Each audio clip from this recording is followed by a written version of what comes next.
Michelle, where should I put that crate? That's a question I get a lot. The answer isn't so easy. But if you want to have me answer it, you're going to have to invite me over for some coffee, because we're going to talk all about the natural rhythm of your family, your schedule. We're going to look around your house at the flooring options. We're going to look at the location of the potty spot and where the puppy pen might go. We're going to evaluate how big of a crate you need and how that might change as your puppy grows. And after we talk about all that, then I can give you some great advice. Okay, well, I'm not going to be available to go to everybody's house for coffee, but with the help of a few friends, I'm going to give you some great tips on crate location. Michelle here with How to Train a Dream Dog.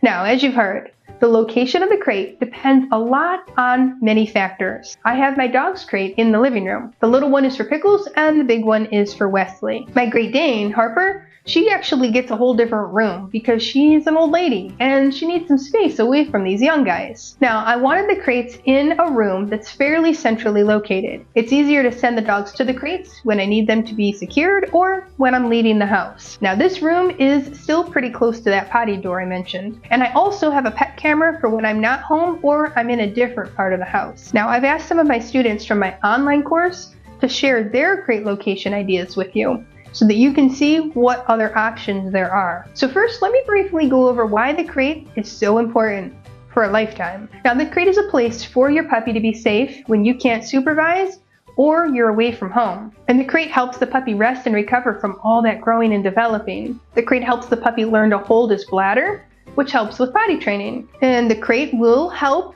with those frustrating behaviors by encouraging a nap when the puppy batteries get low. Now, the crate is going to be used for medical, travel, grooming, and a ton more. So make sure your puppy is comfortable with it now, before any of those things occur. Now, I have a student who just asked me how to reintroduce the crate to her 6-month-old dog. Now, he hasn't slept in the crate since the first night when he complained bitterly, but now he's going to go to a dog sitter who insists that all dogs sleep in their crate. That means she has to reintroduce the crate and help him get used to it before leaving for this trip. Now, I want you to avoid that situation and establish crate training right away when the dog is young. Okay, now I want to introduce you to one of my students, Christine and Poppy. Christine set up Poppy's crate in the dining room. That worked really well for Poppy, and she adjusted nicely to the crate. And when Poppy got a little older, she had to go to a pet sitter's home for a few days while Christine was out of town. This kind of threw Poppy off her game, and she was having some separation struggles when she returned. Now, there was a lot of fussing and whining in the crate, and Poppy just could not settle like she did before. Now, we worked through this situation with Christine, and we suggested that she try another crate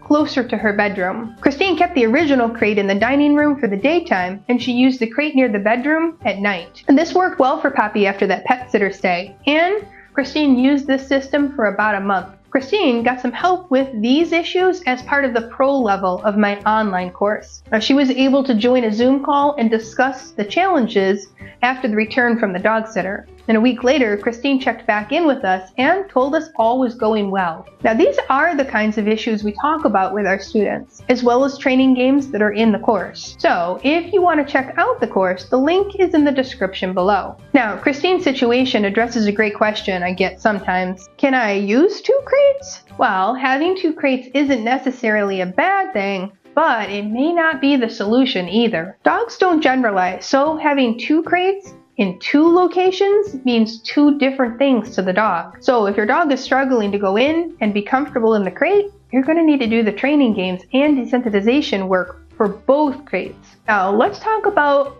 another location for the crate. Meet Don and Debbie. They decided to put Charlie's crate next to their bed. Charlie is a lab, and Debbie and Don say, no doggies on the furniture or in the bed for our family. The crate is his place, and our bed is our place. When Charlie first came home, Deb and Don had the crate in the living room in the daytime, and then they moved it to the bedroom at night. Charlie grew really quickly, and pretty soon the crate was too big to keep moving around. Charlie was doing great with the potty training, and was having no trouble holding his bladder as they walked to that potty door. So they decided to keep the crate permanently in the bedroom. Because Charlie's a little older now, he's allowed to nap in the living room, but all nights are always in the crate. If you want some more information on how and when you might give your puppy a little bit more freedom in the house, like Charlie has, you can check out this video here. Debbie and Don and Charlie are all enjoying restful nights and report no troubles with crate training. Let's talk about Jackie and Cooper for a minute. When Cooper first came home, his crate was in the bathroom on the first floor of the house. Jackie found that Cooper took to the crate right away for the first night. And then she did some of the fun crate training games to help him get used to the napping in there during the day. When Cooper was about 6 months of age, he outgrew the crate, and the crate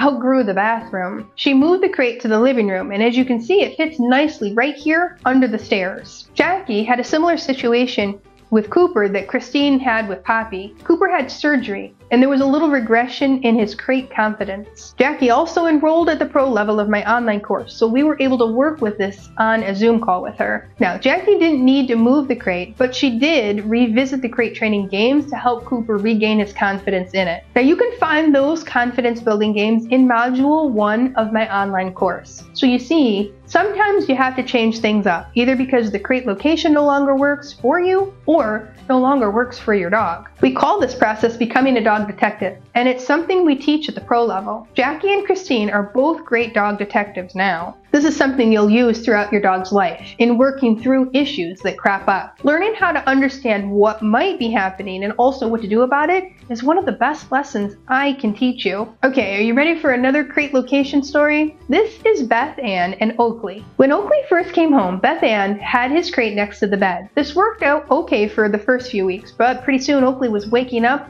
with every creak of the floor. This is one of those downsides to having the pup next to the bed. So Beth Ann moved his crate to the bathroom. He happily spends his nights in there. Oakley also has a crate downstairs, but Beth Ann finds that Oakley doesn't sleep well in there. It's too close to all the action, so he mostly uses the bathroom crate for naps and nights. Now, when Oakley gets older, Beth Ann hopes to reclaim her bathroom back, but she's in no hurry to change things since things are working really well right now. Alright, meet Allison and Lincoln. When Lincoln first came home, Allison had his crate next to the bed, but she soon found that she needed a crate much closer to the potty door downstairs. He had several accidents on the long walk to the potty door. Now, this isn't his fault, he just had a small bladder. So she got another crate that was the exact same one and put it in the office downstairs. Now, Lincoln wants to be a part of all the action, just like Oakley, so it worked out better for him to be tucked away just a little bit. It took some training to help Lincoln get used to both crates, but now he's used to it and settles well. Now, when he was about a year old, he graduated to the human bed. So now the upstairs crate has been retired, but the downstairs crate is still in use for his safety and to help him nap. Lincoln is pretty convinced that a party is going on without him, so he needs to be convinced to take a nap. The crate helps with that. Now, another example for you today is Carolyn. She has this adorable little Shih Tzu named Abby. Carolyn put Abby's crate outside her bedroom door in an area off the living room in the hallway, and it's still there today. Now, the spot works well because Carolyn can hear Abby early in the morning when she needs to get up and go potty. Sometimes Abby hears Carolyn and gets excited, so Carolyn put a blanket over the crate doorway to limit the noise disruption for just a little bit. The location is a little ways from the door to go outside, but they have practiced this path as part of their training games. What I recommend to most of my clients is to start with the crate in a location that's pretty easy for you to get to the potty door. Now, you're going to be going in and out that door a lot when the puppy is still young. Now, if you want to see a sample schedule of what your day might look like, check out the new puppy starter kit for that info. The link is in the description below. Now, if the puppy seems to need a location that's a little removed from all the home activity, then you might try a bathroom like Jackie and Beth Ann did, or find a spot that's a little out of the way. Now, if you're experimenting with a crate location and want to move it to a new spot, you might have to do it gradually, or you might not. Some people find that moving the crate to a new location can easily be done in one step, and the puppy doesn't mind at all. Other pups are a little more sensitive to change in the environment, and you might need to move it only a few feet every few days. Part of dog ownership is understanding your puppy's unique personality and what things are easy or hard for him. Now, if you're ready to research more about crate training, including the size of the crate, and if a plastic or a wire one is better, you can click here. For an entire crate training playlist, here on my YouTube channel. Now I want to give you one more final tip before we wrap up for today. Some people ask me about puppy panicking. Now if you've watched my other videos on crate training, you've heard me say that some amount of puppy fussing and complaining is normal when he or she first is getting used to the crate. But we do not want our puppies to panic in there. Panic looks like screeching, excessive barking, drooling, clawing frantically at the cage, or having a potty accident due to stress. Now, if this is happening, it's time to take a few steps back and work on crate training more gradually. During this time of training, you can use a puppy pen around the crate as a good place to contain your puppy. Now, he might even have to sleep with the crate door open in his pen for the first few nights while you're working through this. I have a student, Cindy, who is currently working through this with her pup, Otis. He had some pretty strong feelings about being confined, so she's allowing him a little more space for his sleep